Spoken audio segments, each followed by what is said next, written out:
خوشکانی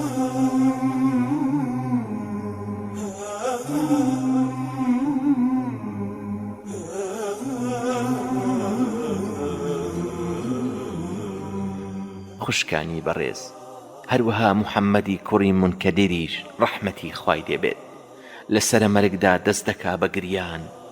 پرسیاری لێ دەکەن و پێی دەڵێن بۆچی دەگریەی؟ فەرمووی لە ترسی مردن و سووربوونم بۆ دنیا ناگریم. بەڵێ لە ترسی مردن و سووربوونم بۆ دنیا ناگریم، بەڵکو بۆ لە دەستچوون و دابڕانی ڕۆژ و گرتنی ڕۆژانی گەرمی هاوین و شەو نوێشکردنی شەوانی درێژ و ساردی زستان دەگریم. برا بەڕێزەکانم، خوشکە ئازیزەکانم، ئەمە حاڵی پیاوچاکانە لە سەرە مەرگدا، ئەسرین و فرمێسک، غەم و پەژارە، حەسرەت و ئاخ و پەشیمانی لۆمە و سەرزەنشتی خۆیان دەکرد. لە کاتێکدا ئەو پیاوچاکانە خاوەنی زانست و کردار بوون، خاوەنی تەقوا و ئیمان بوون، دنیا نەویست بوون، کەمێکی شەو دەخەوتن و زۆربەی کاتی شەو بەرەبەیانەکان خەریکی خوداپەرستی و شەو نوێژ و پاڕانەوە بوون. لەگەڵ ئەوەشدا کاتی ماڵ ئاوایی کردنیان، بەڵێ لەگەڵ ئەوەشدا لە کاتی ماڵ ئاوایی کردنیان لە ژیانی دنیا دەگریان، بۆ خۆشەویستی دنیا و خۆشیەکانی نەدەگریان، بەڵکو بۆ دابڕانی کردارە چاکەکانیان دەگریان، بۆ ماڵ ئاواییان لە نوێژ و ڕۆژوو دەگریان، بۆ جێبەجێکردنی زەکات و فەریزەی حەز دەگریان، بۆ ماڵ ئاوایی لە خوێندن و وردبوونەوە و ڕامان لە قورئانی پیرۆز دەگریان، بۆ پاڕانەوە و ئەسرینی بەیانیان دەگریان. یەزیدی ڕەقاشی لە کاتی سەرەمەرگدا بەخۆی دەڵێت لە دوای مردن چێ نوێژت بۆ دەکات؟ چێ ڕۆژوت بۆ دەگرێت؟ ئەی خەڵکان، ئەی برایان، ئەی خوشکان، ئەی داپیرە و مامە پیرەکان، ئایا ناگرین بۆ خۆتان؟ بۆ ئەو ژیانە کەمەی کەماوتانە؟ هەر ئێوە نین مردن بانگتان دەکات؟ هەر ئێوە نین گۆڕستان ئارامگەتانە؟ خاک ڕاخەرتانە؟ کرم و مار و مێر و هاوڵ و هاودەمتانە؟ عەبدولمەلیکی کوڕی مەڕوان لە سەرە مەرگدا پیاوێک دەبینێت بە دەستەکانی خۆی جلوبەرگ شۆری دەکات و بە ماندووبوونی خۆی دەژەنێت. لەم کاتەدا عەبدولمەلیک دەڵێت خۆزگەم بەو پیاوە، نانی دەستی خۆی دەخوات و ئەمڕۆ تێر بێت خەیاڵی لای بەیانی نییە و چی داوە لەم کاروبارەی من. هەروەها خۆشەویستەکانم، تەمەشای مەئمون لە سەرە مەرگدا دەڵێت ئەی ئەو خودایی کە مڵک و دەسەڵاتت لە ناو ناچێت و کۆتایی نایەت، بەزەیید بە کەسێکدا بێتەوە کە مڵک و دەسەڵاتەکەی کۆتایی هاتوو لە ناوچوو. کاتێک منتەسیر ڕۆحکێشانی نزیک دەبێتەوە، زۆر تێک دەچێت و بێتاقەت دەبێت، پێی دەڵێت ئەی ئەمیری ئیمانداران، بۆچی وا دەکەی؟ لە وەڵامدا دەڵێت بۆچی وا دەکەم؟ لە کاتێکدا دنیاش و دوا ڕۆژیشم لە دەست چوو. خوشتی مسلمان، برای ئازیز، ئەی تۆ لە سەرە مەرگدا و لەسەر جێگەی ڕۆحکێشان چی دەڵێیت؟ بۆ ئەو ڕۆژانە بگری کە بەبێ سوود بەسەرت بێت، بۆ ئەوە بگری کە زۆرت چاکە ئەنجام نەدا و بۆ ئەوەی بەهشتی پەروەردگار بەدەستبێنیت، بۆ ئەوە بگری چی دەبێتە هۆی ڕزگاربوونت لە ئاگر. کۆمەڵە کردارێکت ئەنجام داوە کە لە دۆزەخ بتپارێزێت.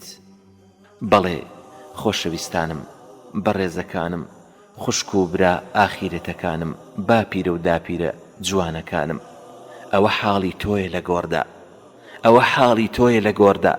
یەکێک لەو هۆکارانەی یارمەتی دەدات بۆ ئەوەی بگەڕێیتەوە بۆ لای پەروەردگارت، هەروەها بۆ ئەوەی ملکەتی فەرمانەکانی بیت و دوورکەویتەوە لەسەر پێچی خوددا، بریتیە لە یادکردنی مردن. خوشی مسلمان، برای ئازیز، ئایا بیرت چووە کە گۆڕ بانگ دەکات و دەڵێت ئەینەوەی ئادەم، چی وای لێ کردووی لە بەرامبەر مندا خۆت بە گەورە بزانیت و لە بیرم بکەیت؟ ئایا نازانی من ماڵێکم پڕ لە کرم و مار و مێرو؟ ئایا نازانی من ماڵێکی چۆڵ و هۆڵم؟ ئایا نازانی زۆریش تاریکم؟ ئالەم کاتەدا گۆڕ هاوار دەکات و دەڵێت من ئەمانەم بۆ ئامادە کردووی، ئەی تۆ چیت بۆ ئامادە کردووم؟ ئەی بەندەی خوددا، ئەی بەندەی خوددا، خەیاڵی ئەوە بکە و بیهێنە بەرچاوت کە ئێستا لە گۆڕدایت، فڕێیان دایتە ناو گۆڕەوە، گۆڕێکی تەنگ و باریک و تەسک، ترس دایگرتیت و تەنهایی ڕووی تێکردی.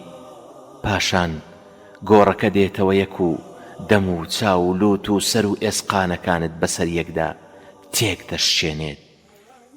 تاریکیش باڵ بەسەر گۆڕەکەتدا دەچێشێت. دەتەوێت ڕابکەی بەڵام ناتوانیت، دەتەوێت داوای یارمەتی بکەیت بەڵام دەستت ناکەوێت. براو خۆشی موسڵمان، یادی ئەو کاتە بکەرەوە کە دوو فریشتە لە گۆڕدا پرسیارت لێ دەکەن.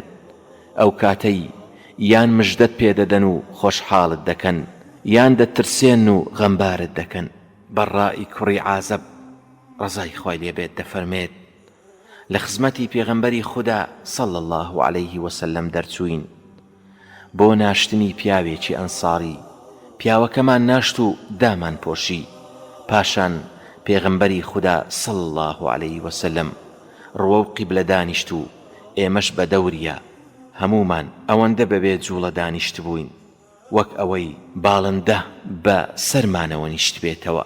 پێغەمبەری نازدار صلی الله عليه وسلم چیرکەدارێکی بەدەستەوە بوو، لە زەویەکەی ئەدا و جار جارە سەیری ئاسمان و جار جارەش سەیری زەوی دەکرد.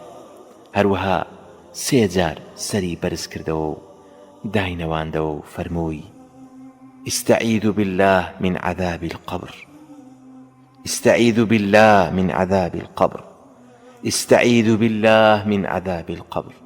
واتا پەنا بە خوددا بگرن لە سزای گۆڕ. پاشان وتی مرۆڤ و بەندەی ئیماندار کاتێک لە دنیا دەردەچێت و بەرەو مردن و ژیانی دوایی دەڕوات، کۆمەڵە فریشتەیەکی ڕوخسار سپی و جوان لە ئاسمانەوە بۆ لای دادەبەزن. ڕوخساریان ئەڵەی ڕۆژە، لەگەڵ خۆیاندا کفنێک لە کفنەکانی بەهەشت دێن و پاشان فریشتەی گیان شێشان دێت و لە لای سەریەوە دادەنیشێت و دەڵێت ئەی نەفس و دەرونی پاک و ئارام، ئەی نەفس و دەرونی پاک و ئارام، دەرچۆ بۆ لای لێخۆشبوون و ڕەزامەندی پەروەردگارت.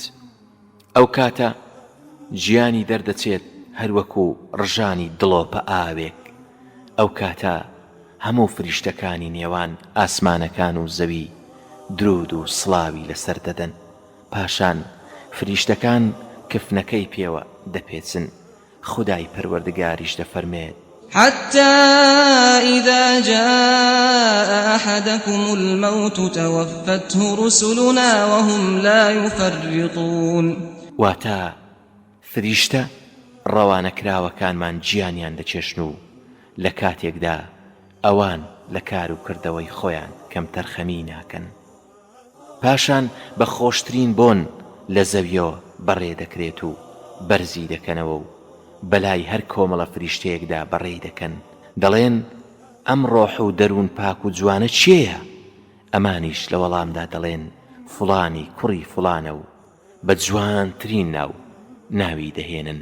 هەتا لە ئاسمانی زەوی تێدەپەڕن و لە هەر ئاسمانێک تا ئاسمانەکەی تر کۆمەڵە فریشتەیەک بەڕێی دەکەن، هەتا ئەیبەنە ئاسمانی حەوتەم و خودای پەروەردگار دەفەرمێت ناوی ئەم بەندەیەم لە بەهەشتی بەرز و بڵن واتە عەلیین لا تۆمار بکەن.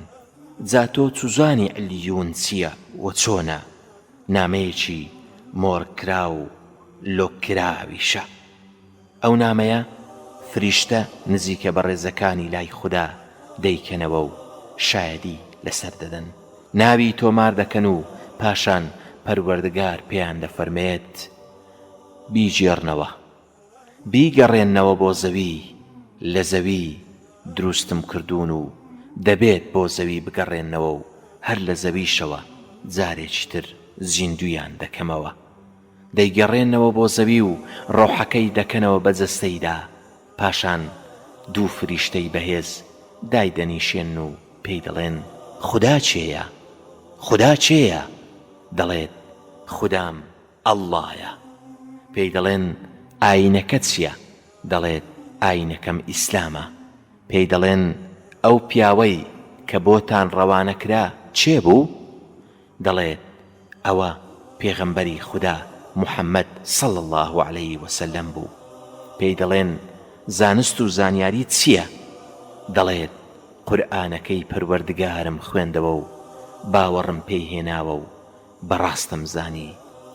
خدای پەروەردگاریش دەفەرمێت يثبت الله الذين آمنوا بالقول الثابت في الحياة الدنيا وفي الآخرة ويضل الله الظالمين ويفعل الله ما يشاء. واتە خدای گەورە ئەوانەی باوەڕیان هێناوە پایدارت دەکات لەسەر گفتاری بەجێ و دروست لە ژیانی دنیادا، لەسرە مەرگ و قیامەتیشدا گفتاریان ڕێک و پێک و دامەزراو دەبێت و بە ئیمانەوە دەمرن. بەڵێ خۆشەویستەکانم، براو خوشکە جوانەکانم، وەڵام دەداتەوە و دەڵێت ئەڵڵا خودامە، ئیسلام بەرنامە و پرۆگراممە، محەممەدیش صلی الله عليه وسلم ڕابەر و پێشەوامە. لەم کاتەدا بانگدەرێک لە ئاسمانەوە بە دەنجی بەرز بانگ دەکات و دەفەرمێت ئەو بەندەیە ڕاستی کرد و لە بەهشتا جێگەی بۆ ڕاخەن و جلو بەرجی بەهشتەکانی لەبەرکەن و دەرگایەک لە دەرگاکانی بەهشتیشی بۆ بخەنە سەر پشت، بۆ بخەنە سەر پشت. بەڵێ ڕۆح و دەروون و بۆ نەخۆشەکەی دێت و هەتا چاو بڕکات گۆڕەکەی فراوان دەبێت و پیاوێکی نورانی ڕوخسار جوان دێت بۆ لای و جلو بەرگ و شتەکی جوانی لەبەردایە و بۆنێکی خۆشی لێ دێت. پێی دەڵێت موشدە بێت، موشدە بێت، خوددا کاری ئاسان کردی.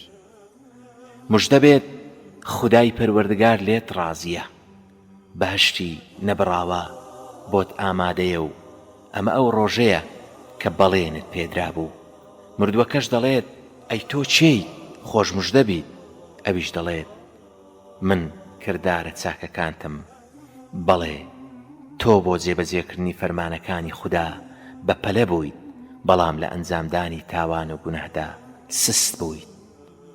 پاشان دەرگایەک لە دەرگاکانی بەهشتی بەڕوودا دەکرێتەوە و دەرگایەکیش لە دەرگاکانی دۆزەخی پیشان دەدرێت و پێی دەوترێت ئەمە جێگە و شوێنت دەبوو ئەگەر لە خودای پەروەردگارت یاخی بوویتایە، بەڵام خودای پەروەردگار بۆی گۆڕیویت بەم بەهشتە. کاتێک سەیری بەهشت دەکات و دەڵێت پەروەردگار با زوو ڕۆژی دوایی بێت و قیامەت بەرپا بێت، کاتێکیش بەندەیەکی بێباوەڕ یان خراپەکار و تاوانبار لە دنیا دەردەچێت و بەرەو ڕۆژی دوایی و مەرگ دەچێت، کۆمەڵە فریشتەیەک لە ئاسمانەوە بۆی دادەبەزن کە زۆر تند و تویژ و تووڕن، ڕوخساریان زۆر ڕەشە و جلو بەرجێکی لە ئاگر و لەموو دروستکراوی زبر و دڕی ناخۆشیان پێیە.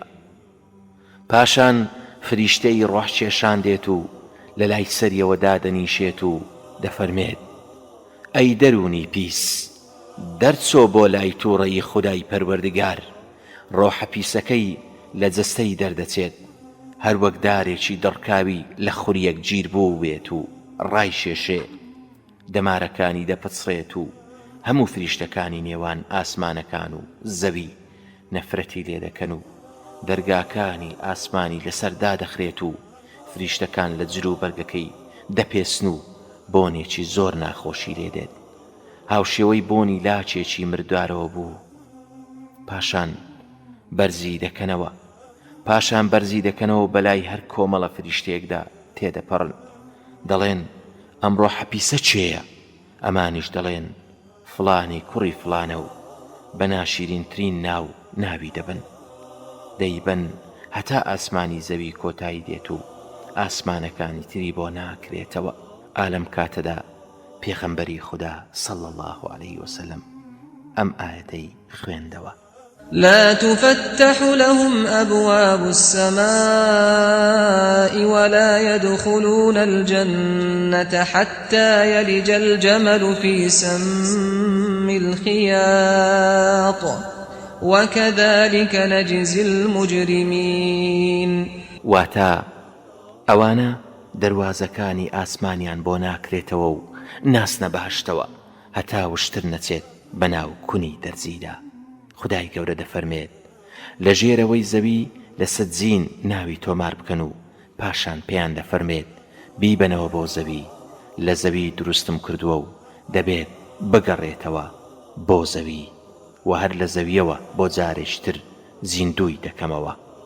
لە ئاسمانەوە ڕۆحەکەی فرێدەدەن، فرێدانێک هەتا دەکەوێت بەسەر جەستەیدا. خدای پەروەردگاریش دەفەرمێت ومن يشرك بالله فكأنما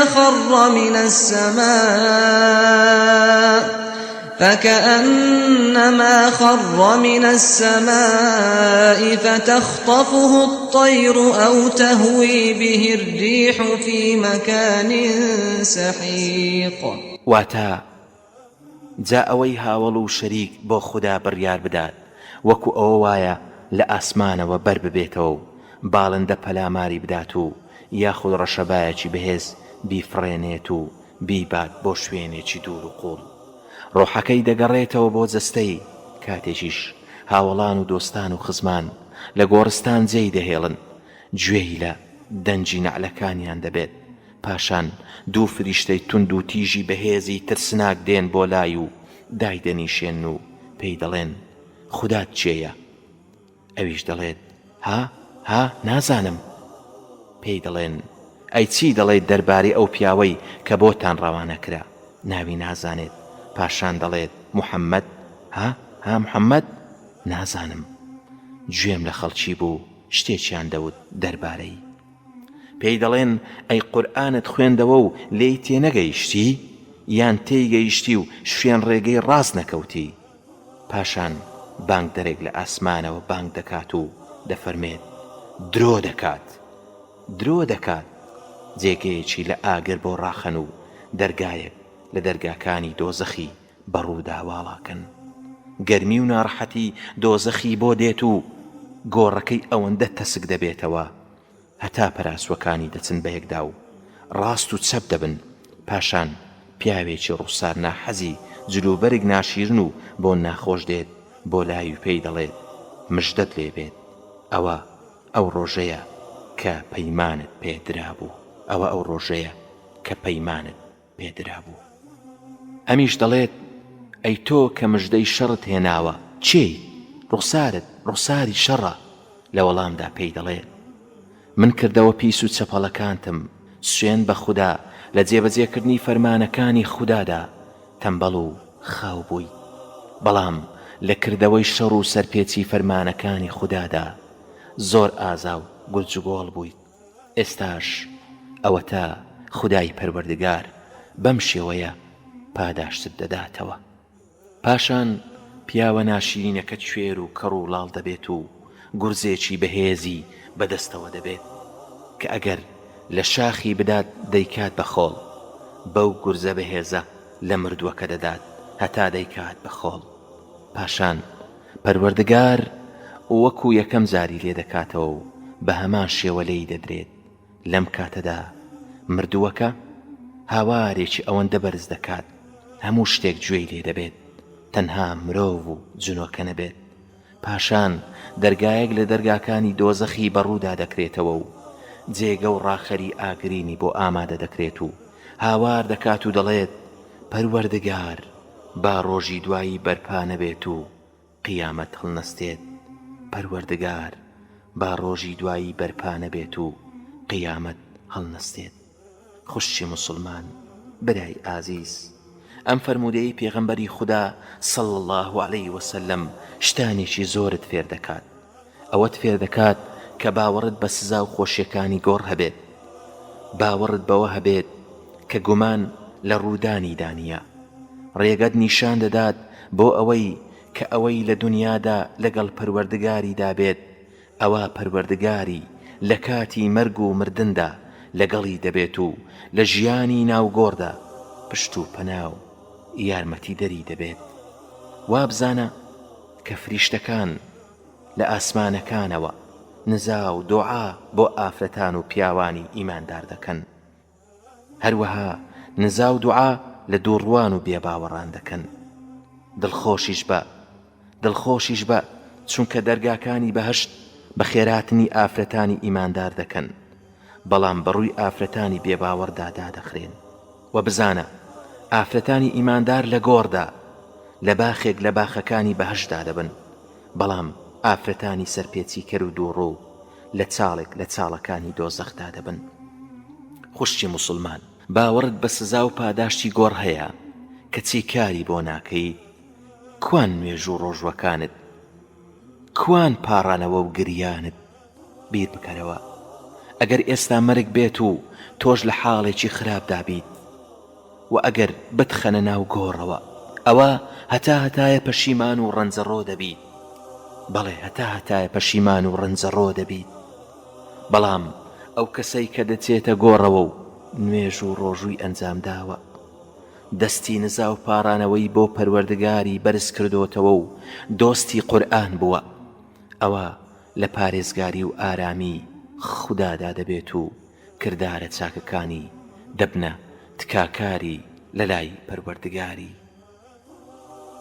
کەعبی ئەحبار ڕەزای خوای لێبێ دەفەرمێت کاتێک بەندەی ئیماندار دەخرێتە گۆڕەوە، کردارە چاکەکانی دەورەی دەدەن: نوێژ، ڕۆژ و حەج، جیهاد و تێکۆشان، زەکات، هەتا دوایی. فریشتەکانی سزا لە لای قاچەکانیەوە بۆی دێن. لەم کاتەدا نوێژ پێیان دەڵێت لێی دوورکەونەوە. بە قاچەکانی لە شەوگاردا زۆر شەو نوێژی ئەنجام دەدا و بەڵێ زۆر شەو نوێژی ئەنجام دەدا و لە خزمەت پەروەردگاردا بە پێوە ڕادەوەستا. پاشان لە لای سەریەوە بۆی دێن. ڕۆژوو دێتە قسە و دەڵێت ناتوانن لێی نزیک بکەونەوە، لەبەر ئەوەی لە ژیانی دنیادا زۆر تینوێتی چەشت و لە پێناوی پەروەردگاریدا زۆر بە ڕۆژوو بوو. پاشان لە پێشەوە دەیانەوێت بێن بۆ لای حەج و جیهاد و تێکۆشان، دێنە گۆ و دەڵێن لێی دوورکەونەوە، چونکە فەریزەی حەجی ئەنجامدا و جەستە و لاشەی خۆی ماندوو کرد و جیهاد و تێکۆشانی لە پێناو پەروەردگاریدا ئەنجامدا و ماڵ و سامانی لەو پێناوەدا بەخت کرد. پاشان لە بەردەم هەردوو دەستیەوە دەیانەوێت بۆی بێن. ئەم جارەیان سەدەقە و بەخشین و خێر و خێراتەکانی بەرگری لێ دەکەن و دەڵێن واز لەم هاوڵەمان بێنن، دەزانن بەم دوو دەستەی چەندێک سەروەت و سامانی بەخشی، هەموو ئەمانش لەبەر خاتری پەروەردگاری. پاشان پێی دەوترێت دەی پیرۆزت بێت بە زیندووی و بە مردوویی، هەر پاک و پیرۆزیت. بە زیندووی و بە مردوویی هەر پاک و پیرۆزیت.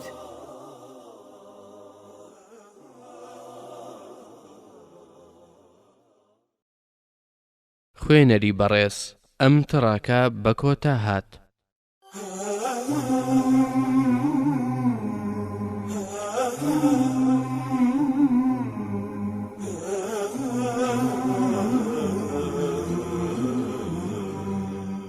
خوشتی موسڵمان، ئایا ئێستا ئیتر کاتی ئەوە نەهاتووە بگەڕێیتەوە بۆ لای پەروەردگار؟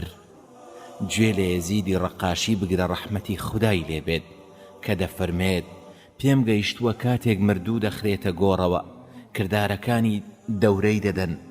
خودای پەروەردگار کردەوەکانی دێنێتە قسە و پێی دەڵێن ئەی بەندەی تاک و تەنهای ناو گۆڕ، کەس و کار و هاوڵان و خۆشەویستانت جێیان هێشتیت. لەمڕۆ بەدواوە هاوڵ و هاودەمت تەنها ئێمەین. مردووەکە دەست دەکات بە گریان و دەڵێت خۆزگەم بەو کەسانەی ئەمڕۆ کرداری چاکە هاوڵ و هاودەمیانە، هاوار و شەرمەزاریش بۆ ئەو کەسانەی کە ئەمڕۆ کرداری بەد و خراپ و تاوان دۆست و نزیکیانە. سابتی بەنانی ڕەحمەتی خودای لێبێت دەفەرمێت کاتێک پیاوچاچێک دەمرێت، ڕاخەری بەهشتی بۆ ڕادەخرێت و پێی دەوترێت بۆ خۆت بن و چاوت ڕۆشن پەروەردگارت لێت ڕازیە. پاشان هەتا چاو بڕ بکات گۆڕەکەی فراوان دەبێت، دەرگایەک لە دەرگاکانی بەهەشتیشی بەڕوودا ئاوەڵا دەکرێت و سەیری خۆشیەکانی بەهەش دەکات و بۆنی خۆشی بەهەشتیش هەست پێ دەکات. کردارە باشەکانیشی دەوری دەدەن، نوێژ، ڕۆژ و حەج. پاشان کردارەکانی پێی دەڵێن لە دنیادا بە پێوە ڕامانگرتی، تینومان کردی، نەمان هێشت بخەویت، ئەم ڕۆژ بەو شێوەیە ئەبین کە تۆ پێی خۆشحاڵ دەبیت. ئێمە هاوڵ و هاودەمت دەبین هەتا ئەو کاتەی بەرەو بەهەشت بەڕێ دەکرێت. خوشتی مسلمان، هیچ کەسێک لە گۆڕدا سوود و قازانجت پێناگەیەنێت تەنها کردارەکانی خۆت نەبێت. ئایا کردارەکانت چاکن؟ باوکوت و دایکت، منداڵەکانت، هاوسەرەکەت، خوشک و براکانت هەمیان وازت لێدێن و پشتت تێدەکەن. دەیت چۆن کرداری چاک لەبیر دەکەیت؟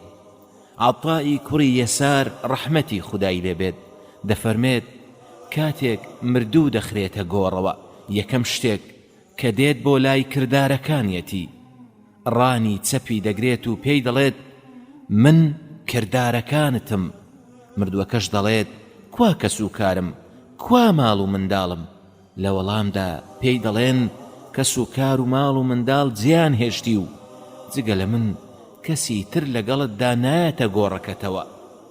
برای ئازیز، خوشتی مسلمان، بۆچی دووری لە هاوڵی قورئان؟ ئەی قورئانی پیرۆز باشترین هاوڵ و هاودەم نییە؟ من وا دەبینم لە بەرامبەر قورئانی پیرۆزدا کەم تەرخەم بوویت و پشتت تێکرد بێت و فەرامۆشت کرد بێت.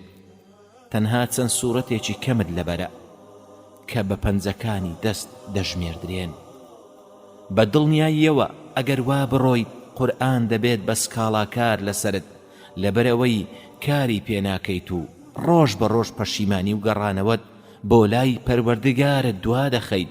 ئەی چۆن چاوەڕێی ئەوە دەبیت کە قورئان لە گۆڕدا بەرگریت لێ بکات؟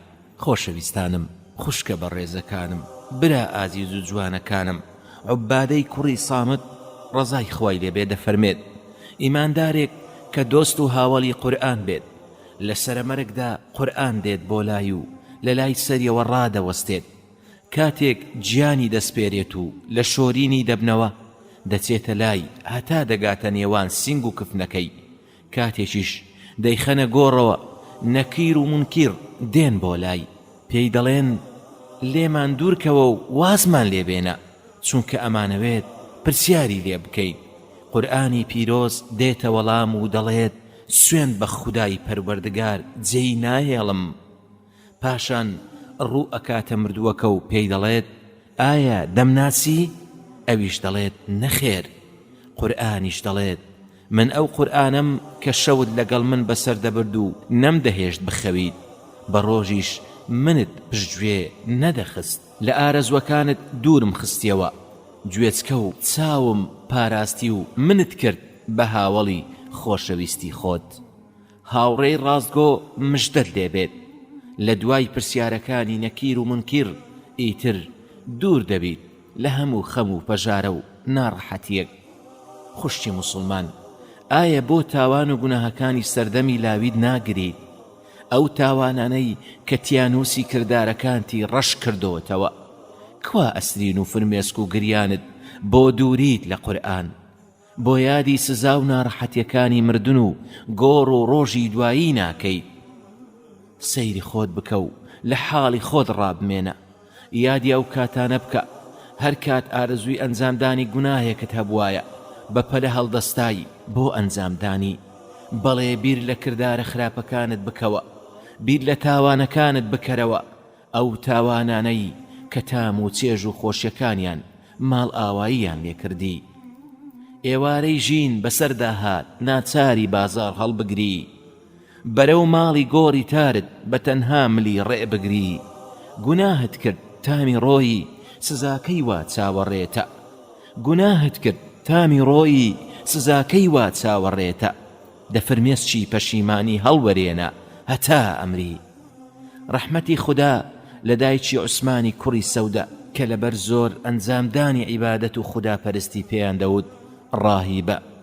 ئەم ئافرەتە لە دوای ئەوەی منداڵەکانی دەخەوتن خەریکی خوداپەرستی و نوێژکردن بوو، لەگەڵ پەروەردگاریدا دەکەوتە ڕاز و نیاز.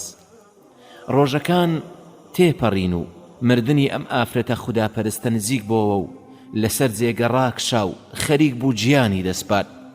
ئالەم کاتەدا عوسمانی کوڕی گوێی لە دایکی بوو دەپاڕایە و دەیوت خودایە، خودایە، هەر تۆ لە دنیادا پشت و پەنام بووی، لە دوای مردنیشم هەر تۆ جێگەی ئومێدی. پەروەردگار، لە کاتی مردندا زەلیلم نەکەی، لە گۆڕەکەشمدا ئارامیم پێ ببەخشی و نەمترسێنی یا ئەڵڵا یا ڕەب. هەتا گیانی سپات لە پەروەردگاری دەپاڕایەوە و خودای لەبیر بوو. عوسمانیش سەردانی دەکرد و دوعای بۆ دەکرد. لە دوای مردنی عوسمانی کوڕی خەوی بەدایکیەوە بینی و لە خەویدا بەدایکی دەڵێت دایکە گیان، حاڵت چۆنە؟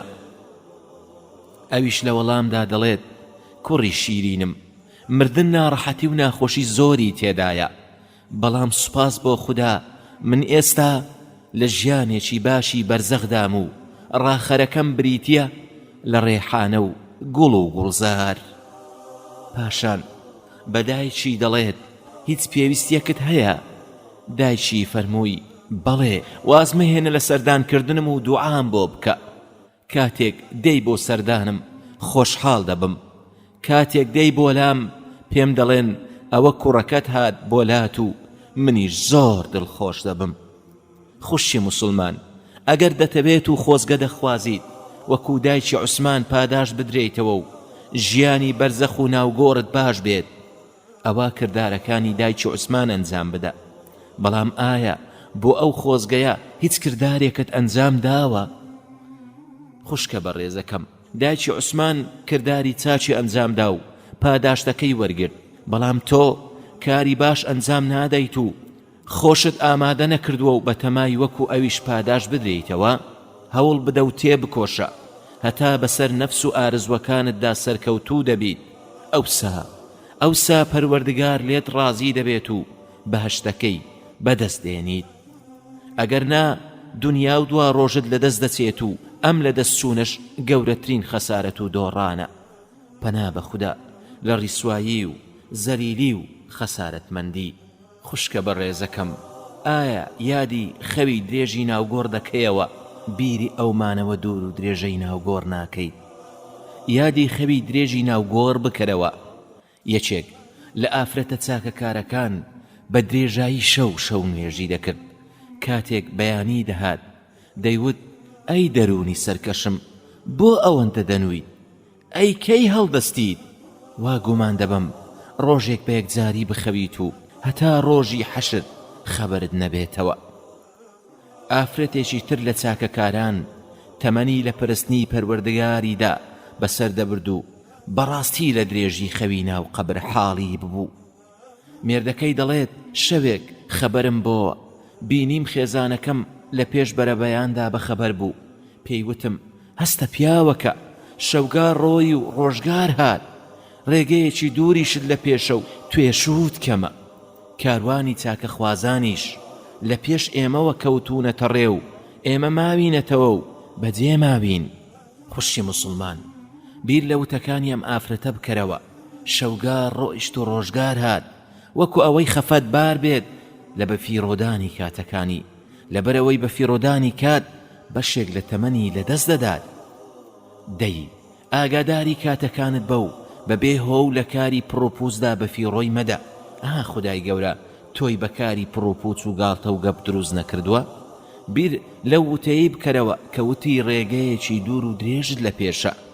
بەڵێ خوشی ئازیز، زیندوو بوونەوە و حەشرت لە پێشە، تەرازوو و کێشانە و پێوانەی کردارەکانت لە پێشە، ئەو ڕۆژت لە پێشە کە منداڵی بچووک قژی سەری سپی دەبێت.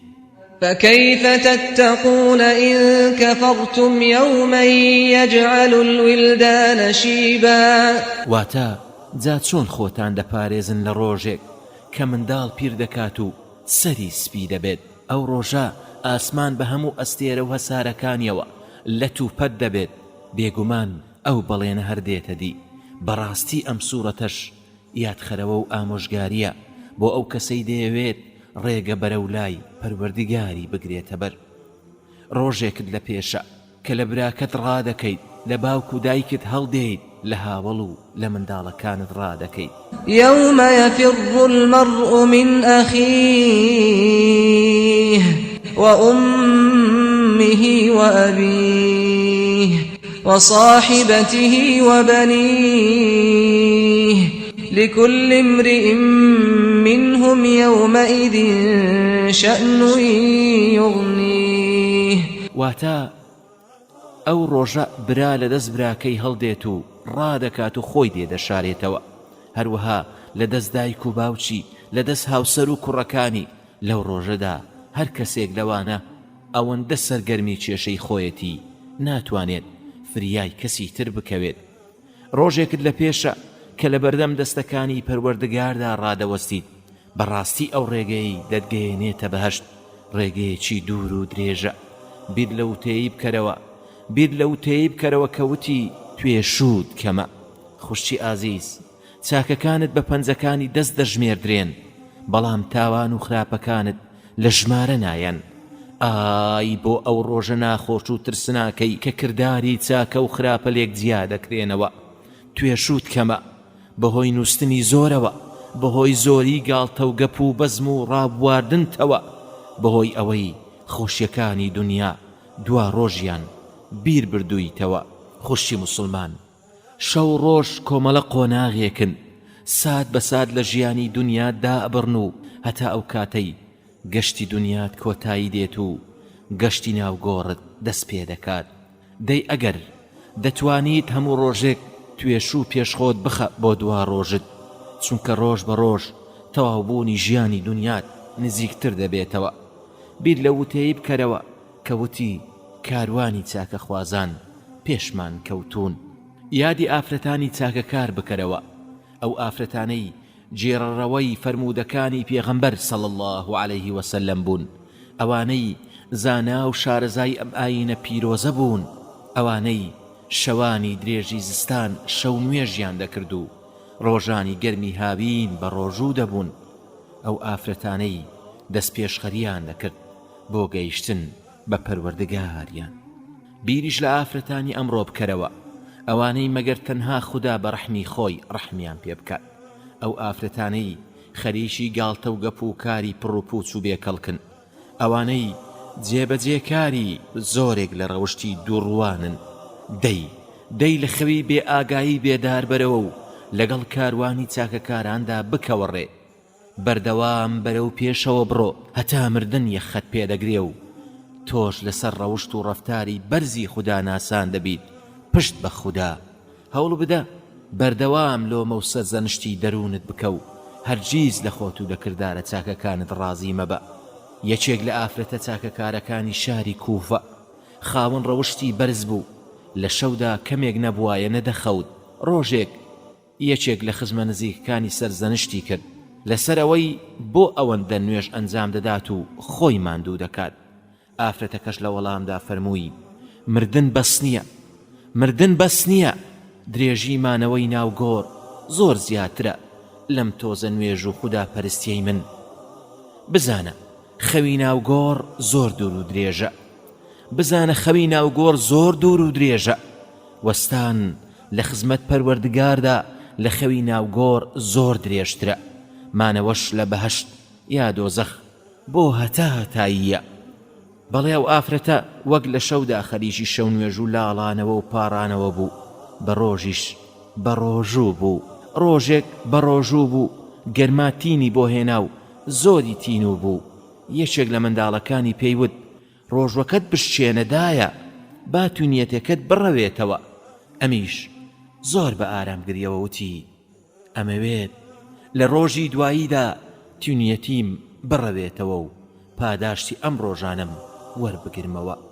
ئەی خوشی مسلمان، خوشکە دڵسۆزەکانم، خوشکە بەڕێزەکانم، ئایا پند وەردەگریت یان هەر چاوەڕێ دەکەیت و ناگەڕێیتەوە بۆ لای پەروەردگارت هەتا مردن یەخەت پێدەگرێ، یان تا ئەو کاتەی کە لە پڕ نەخۆشی و پیری دەستت دەنێتە بینە قاقات. بیر بکەرەوە لەوەی کە هەموو ساتێک لێدانەکانی دڵت پێت دەڵێت ژیان بریتیە لە چرکە و ساتەکان. دەی تێکۆشە و خوداپەرستی زیاتر ئەنجام بدە و دوور کەرەوە لە گوناه و تاوان.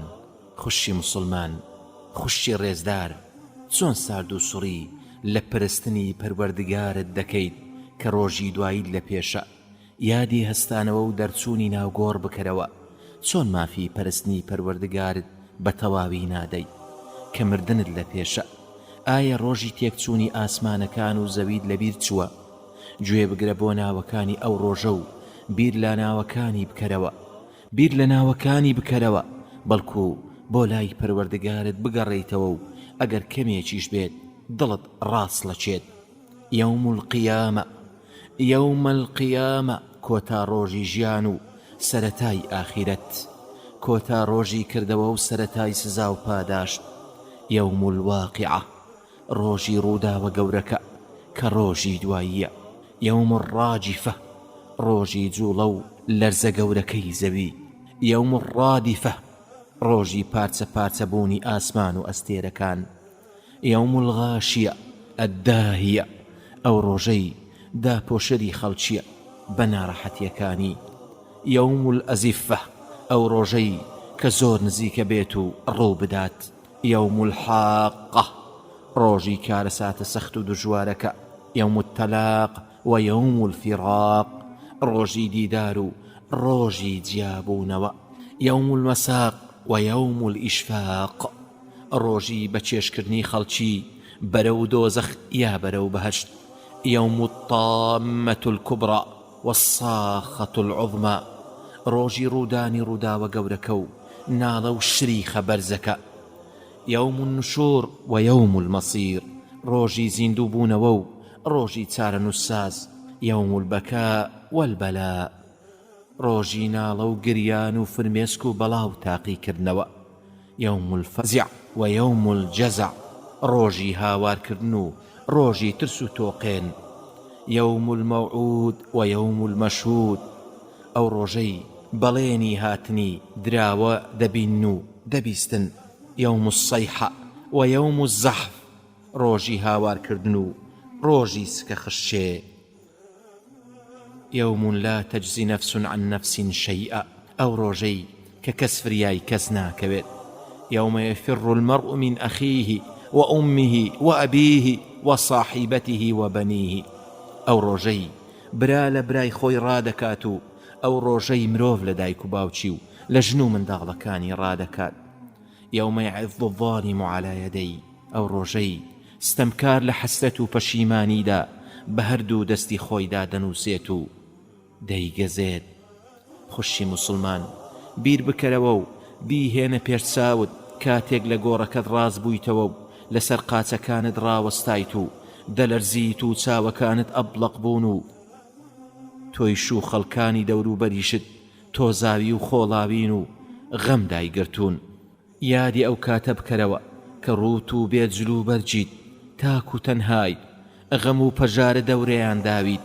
تەنانەت لەو گەرما و ناڕەحەتیەدا قاچەکانیشت بەبێ پێڵاو و نەعلن، هەموو خەڵکی سەریاندا خستۆ بە زەلیلی و بەبێ دەنجی وەستاون. گوێبیستی هیچ شتێک نابیت تەنها دەنجی قاچەکان نەبێت. بەرەبەرە قەرەباڵغی دەست پێ دەکات و مرۆڤەکان و جنۆکەکان هەموو بە فەرمانی پەروەردگار زیندوو دەبنەوە و لەو گۆڕەپانەدا بەبێ جلو و بەرگ و بە زەلیلی و بێدەنجی ئامادە دەبن. پادشا و زۆردار و ستەمکارەکانی زەوی دەسەڵاتەکان لە دەست دەدەن و بچووک و سووک و بێنرخ دەبن. ئەوانەی کە لە دنیادا لوت بەرز بوون و بەندایەتی پەروەردگاریان نەدەکرد. بەڵێ قەرەباڵغیەکە هەتا دێت هەر زیاد دەکات، هەتا وای لێ دێت خەڵکی پاڵ بەیەکەوە دەنێن و جێیان نابێتەوە بوەستن. قورگەکان لە تونیەتیدا وشک دەبن و بە ئاسانی هەناسەیان بۆ نادرێت. خۆر نزیک دەبێتەوە و گەرمی و ناڕەحەتی زیاد دەبێت. جەستەکان لەبەر قەرەباڵغی بەریەک دەکەون و خەڵکی عەرەقێکی زۆر دەکەن. ئای کە ناڕەحەتە، ئای کە ناڕەحەتە، عەرەقی شەرمەزاری، عرقی خەجاڵەتی، عرقی لوودبەرزی و زوڵم و ستەم، عەیب و عار و تاوان و گوناهەکان دەردەکەون و خەڵکی بەنهێنیەکانت دەزانن. بەڵێ هەندێک کەس عرق هەتا پاژنەی پێیان دێت و هەندێک هەتا چەناگەیان، هەندێکی تر هەتا پەناگوێچکەیان، بەڵام هەندێک کەس خەریکە لە عرقی خۆیاندا نقوم دەبن. بیر لە خۆت بکەرەوە خوشکە بەڕێزەکەم، خوشکە دڵسۆزەکەم، بیر لە خۆت بکەرەوە ئەوە ناڕەحەتیەکان هاتن و هێرشیان بۆ هێنایت، ئەوە عرق و گەرما تەنگەیان پێ هەڵچنیت، تەپ و تۆز و غەم و پەژارە دەورەیان دایت، هەناسە بڕچێت پێکەوت، ترس و لەرزیش بەسەر سەرتەوە وەستاون، خەڵکیش وەکو تۆ هەموو چاوەڕێی لێپرسینەوە و دادگایی کردنیانن، یان بۆ بەهشتی نەبراوە و شوێن و جێگەی کامەرانی و بەختەوەری، یان بۆ بەهشتی نەبراوە و شوێن و جێگەی کامەرانی و بەختەوەری، یان بۆ دۆزەخی کۆتایی نەهات و جێگە و شوێنی سزا و ناڕەحەتی و خەجاڵەتی. حەسەنی بەسری ڕەحمەتی خودای لێبێت دەفەرمێت گومانت چییە بەرامبەر بە کۆمەڵە خەڵکێکی ڕاوەستا و لەسەر قاچەکانیان بۆ ماوەی 50,000 ساڵ بەبێ خواردن و خواردنەوە، هەتا ئەو کاتەی گردنەکان لە تونیەتیدا وشک دەبن و دەروونەکان بە ئاگری گەرما و تونیەتی و برسەتی دەسووتێن، پاشان ڕوویان بەرەو ئاگر دەسوڕێن و دەنجی گریان و ناڵە و هاواریان بەرز دەبێتەوە و ئاگری دۆزەخیش لورە و ناڵە و نرکەی دێت. ئەو ڕۆژەی کە هەموو خۆشەویست و دۆست و هاوڵ و هاودەمێک هەر هاواری خۆیان دەکەن و دەڵێن نەفسی نەفسی. خوشتی مسلمان، کاتێک چاکەکاران پێش بڕچێ دەکەن و بەیداخ و ئاڵای ئیمانداران دەشەکێتەوە و پردی سیڕاتیش ڕێگەیان پێدەدات بەسەریدا بپەڕنەوە و ئەمانیش بەسەر بەرزیەوە دەگەن بە پەروەردگاریان، بەڵام خراپەکاران و تاوانباران جێ دەمێن و ناتوانن پێش بڕچێیان لەگەڵ بکەن. ئایا دەبێت من و تۆ لەگەڵ چاکەکاراندا بەڕێ بکەوین یان لەگەڵ خراپەکاران و تاوانباراندا بەجێ بمێنین؟ ئایا من و تۆ لە ڕیزی خۆشەویستانی خودادا دەبین یان لە ڕیزی دوژمنانی خوددا؟ بە ئافرەتێکی چاکەکاریان وت زۆر خۆت هیلاک مەکە و بەزەید بە خۆتدا بێتەوە. لە وەڵامدا وتی ڕۆژ ڕۆژی پێشبڕچێ و دەست پێشخەریە، ئەوەی ئەمڕۆ شتێکی لەدەستێت بەیانی دەستی ناکەوێت و پێی ناگات. خوشتی مسلمان، ئایا کاتی ئەوە نییە لە خەوی غەفڵت بە ئاگا بێیت؟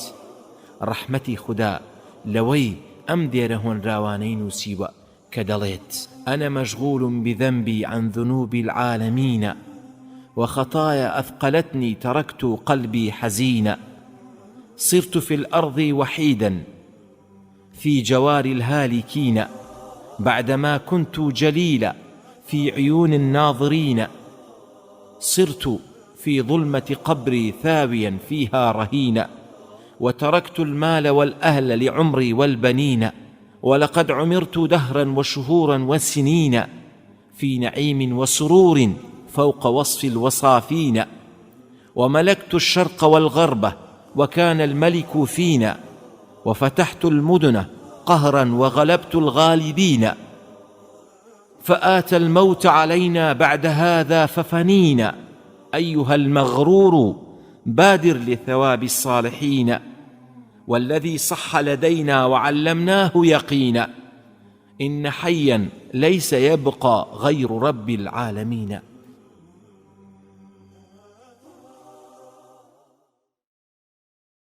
خوێنەری بەڕێز ئەم تڕاکە بە کۆتا هات.